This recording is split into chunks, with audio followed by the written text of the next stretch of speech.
everyone, welcome back to CCUK Resin.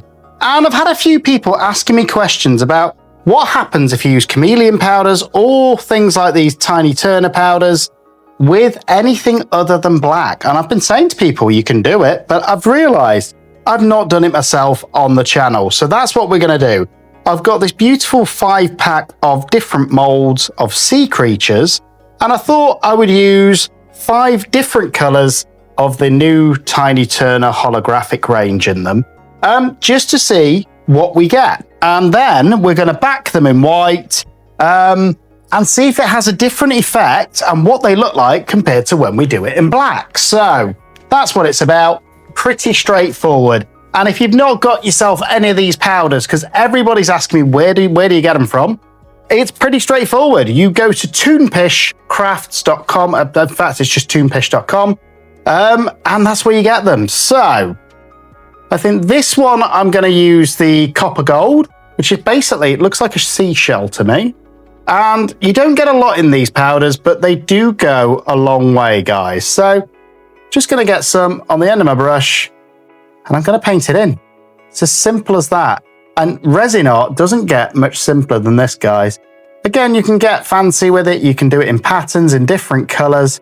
I've done that on previous videos, but this is more about, I suppose, seeing what look we get if we back it in a white rather than backing it in a black.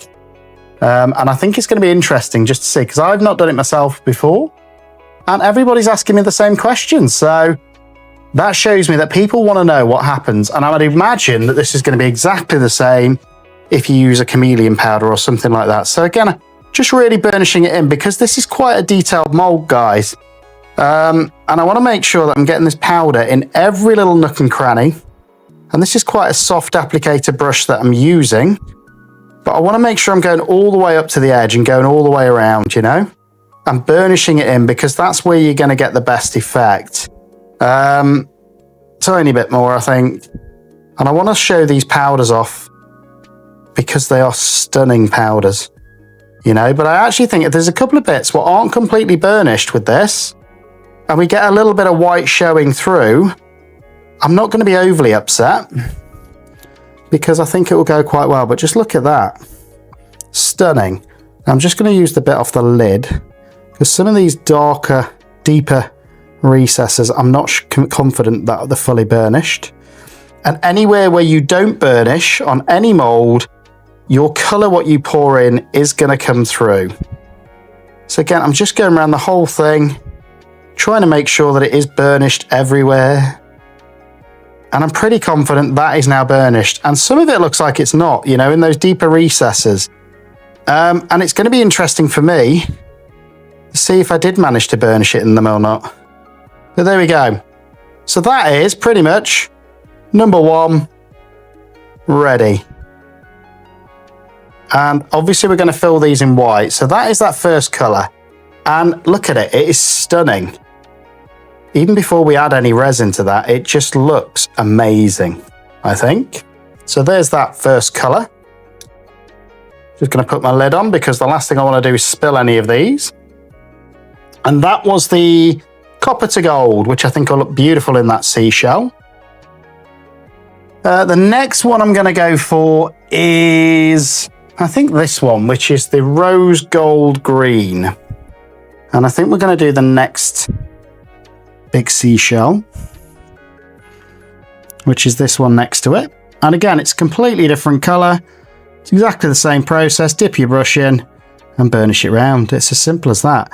But you do want to make sure that you burnish the whole mold, guys. So literally get your powder in there and give it a really good burnish. The more you burnish these powders, the more they shine, is what I found. And you want to get in every nook and cranny because wherever you don't get, I promise you, you won't be happy because it will affect your result. And you'll see whatever underlying color, whether it's black, whether it's white, whether it's whatever color you use, shining through. So just really almost being a little bit aggressive as I'm burnishing, just to make sure that everywhere has a good coverage of these powders, all the way around the edges of your mold. You know, bend your mold if you have to get into those nooks and crannies. And there's that one. Pretty straightforward. Pretty happy with that. And I'm confident that I've burnished that all the way around. And I think we're going to get some stunning pieces here. Hopefully. So there's that one. And you can see the color difference already in those two colors. So that's those. The next one I'm going to use is this one, which is a beautiful purple to magenta. And I think that can be the sea urchin. And it'll be slightly darker. Again, I don't know if by using that white rather than the black, what impact this is going to have. But again, I want to see. I want to try different things on this channel. And a few of you have asked the question, and that's why I thought, you know what, it'd be a great little video to do. So these aren't going to be backed in a traditional black, which we all know makes chameleon powders pop. These are going to be backed in white. And we're going to see what they look like. And again, I'm just trying to burnish in because look at these nooks and crannies. To me, that looks like there's no powder going in there. I'm just going to get a dab more just for these deeper recesses and try and make sure that I've got the whole mold completely burnished like so. I don't want to miss any. And do me a favor, whilst you're here, if you like any of my content, do me a favor and just like and subscribe to the channel. It is free and it's a great way to support us. We're on our way to 10,000 subs now. Hopefully it won't be long. And this channel is all about experimenting so that we all learn together. And it's also about growing together, you know. That's what I'm passionate about. It's about teaching people different products, different techniques, what works, what doesn't. And then hopefully all of us learning together and growing together. So there we go. That's that beautiful one. And again, pretty confident that is now burnished all the way around that mold. So again, that's 3 very different colors in this set. And then the 2 I've got left, I've got a green one and I've got a turquoisey pink one. So I'm thinking, let's use the green Mauve one on this one, which I think is a Nudibranch, which is a type of sea slug. Could be wrong. Again, just going to dip it in, get some powder all the way around. And then just burnish it into all of those nooks and crannies, hopefully giving us a completely burnished effect. And again, this is a completely different color and I'm loving it, to be honest. Beautiful.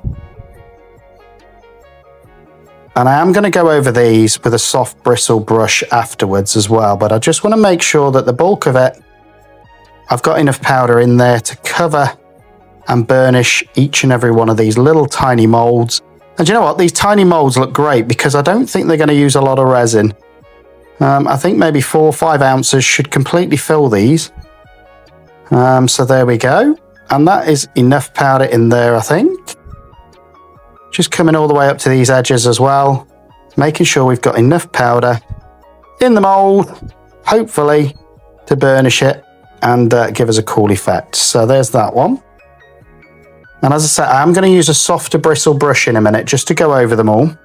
And I always do that at the end when I use these tiny turners because it just makes sure, hopefully, that the whole mold is covered. And then the last one I'm going to use is the turquoisey pink, and we're going to use it on this last seashell. And hopefully these are going to be some stunning pieces, which I might even incorporate into some ocean art. So again, just burnishing some of that powder in there. And then we're going to go around the whole thing, hopefully making sure there's enough in there to cover it. But you do want to make sure that, as I say, you're going in every groove so that you're not missing any. There'd be nothing worse than finishing something like this and realizing you've missed a lot off. And I've never used these molds before, so this is as experimental for me as hopefully it is for you guys watching. And again, just going around all these edges, making sure, hopefully, it's burnished all the way around. And then we're going to have a sneak peek before we get to the resin. So there we go, 4 completely different colors. All from the Tiny Turner Holographic range. And now I'm just going to get a really soft bristle brush and go around each of them, making sure that those powders are completely burnished in. So this is what I mean by a soft bristle brush. And hopefully this will just get in any of those nooks and crannies that I've missed. Again, not adding any more powder at this stage, just whatever's in the mold. There we go, all the way around, and that looks beautiful. Same with this one. All the way around, and this just, A, gives it an extra burnish or an extra shine. But B, for me, it's just almost a fail-safe way of making sure that I have got the powder everywhere in the mold. Especially when they're this fine. And there's so many nooks and crannies. It could go wrong, guys, but we'll see. Again, doing the same with this one. Trying to make sure I've gone all the way around and I've not missed any pieces. And I think these aren't ideal because of all of those deep rivets in them for doing this technique, if I'm being honest, but I thought I'd try it anyway. And then the last one is this one that we've just done. And there should be enough powder in there to just make sure everywhere is completely covered. And there we go. And now it's just going to be a case of mixing up some resin, letting the resin cure, and then we'll see what we've got. But remember, we're going to be using white backing rather than black just to see what it looks like. So I'm going to mix up, I think 4 ounces would be enough of this Apex One Coat Fast Cure. And again, if you want any Apex resin, get over to apexresin.co.uk, use my discount code CCUK to get yourself some money off. And here we go. So let's put in, I think 4 is going to be enough, but I'm going to go with 5 just to be safe. So I want this up to 2.5 ounces. And again, sorry, I do tend to work in ounces, guys. Some of you have asked why I don't use milliliters. I don't know why. I think maybe it was I went to a American school when I was a kid and we worked in fluid ounces. So there we go. All the way up to the 5 ounces. I think this is going to be too much, but we will see.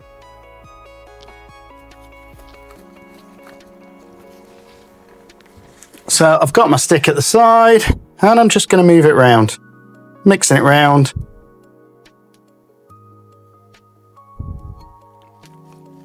And then we are going to add, I think for this one, I've got some Lorez Angel White at the side of me. And I think that'll work pretty cool. In fact, I've got some mica as well, so I might add some of that as well. Just in case we get any gaps showing through. I think I've got a pink mica there. So that with the Lorez Expressions White might give us a light pink. And that'll be interesting to see what it looks like underneath. Here we go. But definitely not black I'm using. Again, just mix it around, making sure your resin's mixed. Now, whenever I use this Fast Cure, I know there's going to be bubbles in there, but I don't mind with the Apex one because I know that they will all dissipate. So now I'm just going to get an ice cream stick, give this Angel White a bit of a stir, and whatever's left on the stick should be enough, hopefully, to just colour this resin. And I'm just going to wipe it off in there because I've already got a stick in there. And I think we should have enough to just hopefully get the whole thing and give us a beautiful white. Again, just scraping in any excess that's on my stick because there's no point wasting it if I'm using it. And here we go, beautiful rich white. And as I say, I just wanted to add a little bit of mica to it in case there was any little gaps or anything like that I didn't. But look at that beautiful white within seconds. Here we go. So now I've got some bright pink. I think it's fuchsia, yeah, from Let's Resin. And I'm not going to add a lot of this, just a tiny bit, because I think for me, it's not about what happens if you add too much metallic. I think that'll be enough. And then I'm just going to mix that in with this white, but you can see no black in sight for these pieces. And again, I'm just going to mix it through. It should give us quite a light metallic-y pink, almost pastel colour. Again, just mixing it all through, making sure that mica isn't on the sides, isn't on the base. Look at that. It's like raspberry ripple. Beautiful. And then we're just going to fill them. Then we're going to let them cure. Then we're going to demold tomorrow and see if we can still see any of those amazing effects from those tiny turners. And that to me just reminds me of Angel Delight. Don't know if you remember it when you was a kid. It's a dessert where you basically whip in powder and milk and see what you get. So these are pink.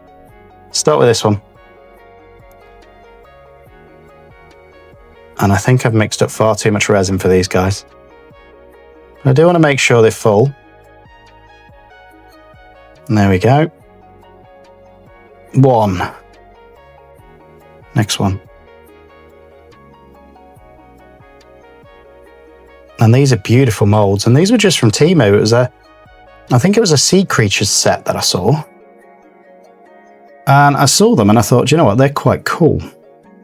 Quite unique. I don't think I've seen a video on them before. So I thought I'd get them. Two. And again, I don't mind them slightly doming.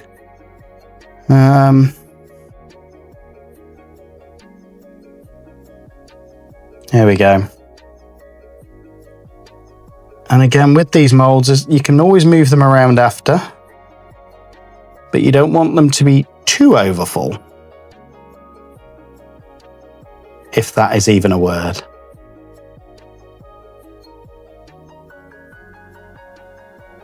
And let me know, do you think this is going to work? Do you still think we're going to get a cool effect from those beautiful tiny turners? Or do you think I've just wasted those tiny turners and I should have just done it in black? But it's all about experimenting on this channel, all about learning together.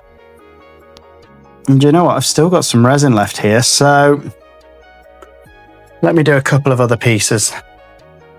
I've got room on the board, that is for sure. Let's do this. And let's get a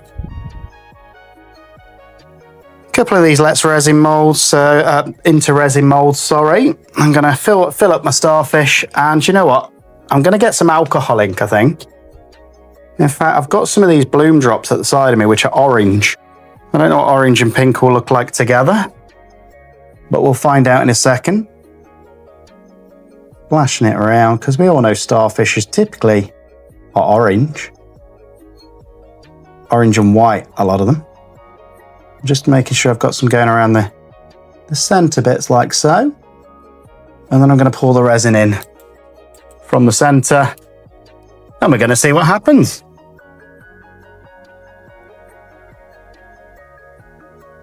So there's that beautiful starfish. And it might stain my mould a little bit. But you know what? It's worth it for an experiment like this.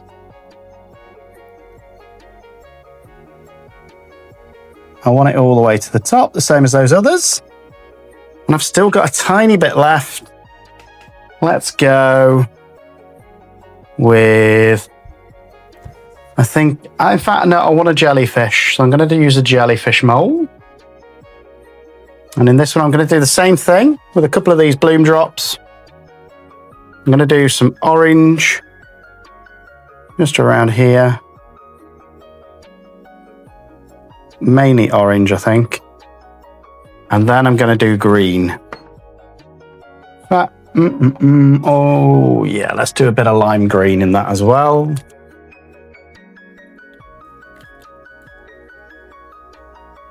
It's almost like we've got these different colours in the different legs. And we're going to see what happens with that pink undertone. There we go. In we go. And I think I've still got a tiny bit left in there. I might get the other one done as well. If I can fit them all on this board, I will. So we got this beautiful seahorse one. And you know what? We might as well go for it. This time I'm going to go with charcoal and orange. I've got shades. This is actually a black charcoal ink.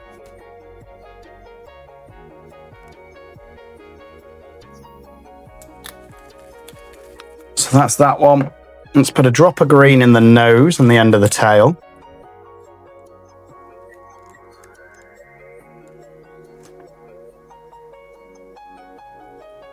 And maybe a drop there and there. And then the rest I'm going to go with orange, I think. And then again, we're just going to fill this one and see what colour we get. You don't know unless you try with resin. And that's one of the things I love to do, is just experiment with new products and do things what we probably told that we shouldn't be doing, which Lou from Creating Bloom has told me you shouldn't really use these in resin. My answer to that is, why not? And so far, I've been quite pleased with the effects I've managed to get with these. You see that black's really dark. But again, let's see what it works out like. Making sure it's completely full. And there we go. So as well as those 5 sea creatures, we've also managed to get these 3 spare parts. We're going to let them cure and we're going to demold them in about 2.5 hours. I'll see you then. Morning everyone, and we are back and it's the next day and hopefully you're ready for demold. So I'm excited for these just to see what they've turned out like. So we're going to do the spares first, which are these 3. And just see what they've turned out like. Again, we didn't really use any of those tiny turners on these, but I just wanted to see what they came out like. Hopefully they've come out well. Come on. There we go. So the first one, wow, look at that. Those different colours of alcohol ink. The orange has almost gone pink. I love the black as well. Beautiful little seahorse, and the green's almost gone yellow. Look at that. So we'll see.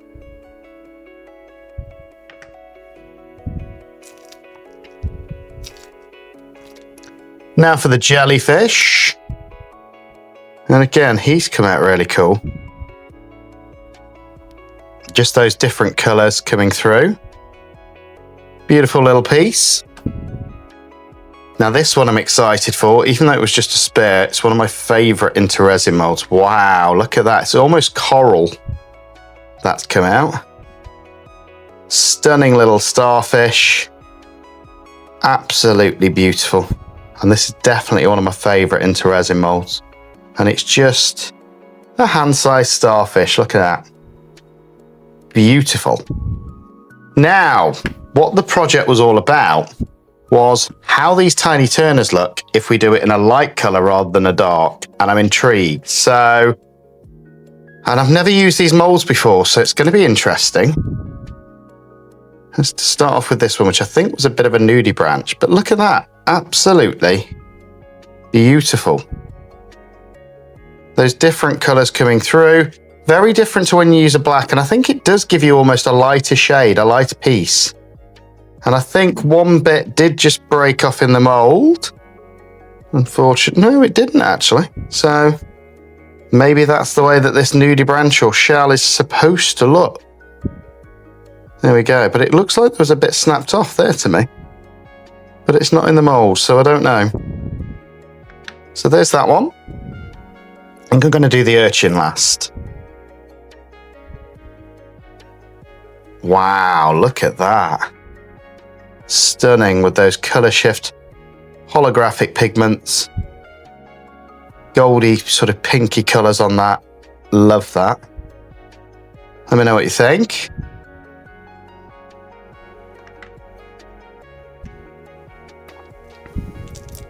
This was that real gold rich colour. Oh wow. Look at that for a seashell. Beautiful. And I do think with these molds, it struggled to burnish all the way in. But I still like it. Look at that. Beautiful piece. Absolutely stunning. And then this one. Wow, that has to be my favourite so far. Look at that. Absolutely beautiful. So out of these molds so far, that's my favourite, I think. Let's see if this sea urchin has worked as well. Wow, look at that. Beautiful, and I didn't realise it had that texture in there as well. In between these almost little, I don't know, suckers, I suppose you'd call them. But yeah, I think it's been a success, you know. The only thing I would say is with these molds, look, these tiny rivets, they still store some of that powder. So I don't know if I would use the powders on them again, but they have come out lovely. I think the urchin's probably my favourite, or that one. But beautiful little pieces. Let me know what you think in comments. And if you've liked it, like and subscribe to the channel. And I'll see you guys on the next video.